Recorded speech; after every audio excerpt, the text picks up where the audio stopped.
সূরা আল আলাক। বিসমিল্লাহির রহমানির রহিম। ইকরা বিসমি রাব্বিকাল্লাযী খালাক, খালাকাল ইনসানা মিন আলাক, ইকরা ওয়া রাব্বুকাল আকরাম, আল্লাযী আল্লামা বিল কালাম।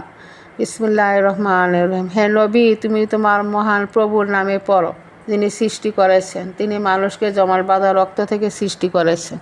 তুমি পড়ো এবং মনে রাখো, তোমার রব বড় দয়ালু। তিনি মানুষকে কলম দ্বারা গান শিখিয়েছেন।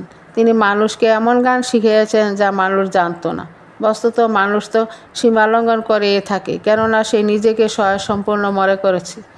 অথচ এই নির্ভুত ভেবে দেখিনি একদিন অবশ্যই তোমার প্রভুর দিকে তার প্রত্যাবর্তন করতে হবে। এই লোকটির আচরণ লক্ষ্য করে দেখেছ যে বাধা দেয় এক বান্দাকে যখন সে নামাজ আদায় করে।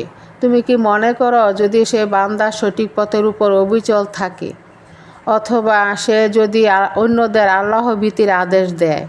এই নিষেধকারী সম্পর্কে তুমি কি মনে করো যদি সে আল্লাহকে মিথ্যা প্রতিপন্ন করে এবং তার থেকে মুখ ফিরিয়ে নেয়?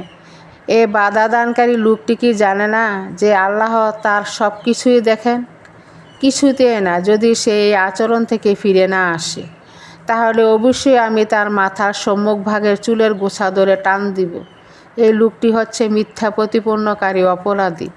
অতএব বাঁচার জন্য আজ সে তার সঙ্গী সাথীদের ডেকে আনুক, আর আমি জাহান্নামের প্রহরীদেরকে ডেকে আনব। না তুমি তার অনুসরণ করো, না তুমি আল্লাহর জন্য সেজদা করো এবং তার নৈকট্য লাভ করো। অর্থাৎ এই 5টি আয়াত হচ্ছে রাসূল সাল্লাল্লাহু আলাইহি সাল্লামের উপর হেরা গুহায় প্রথম নাজিল হওয়া আয়াত।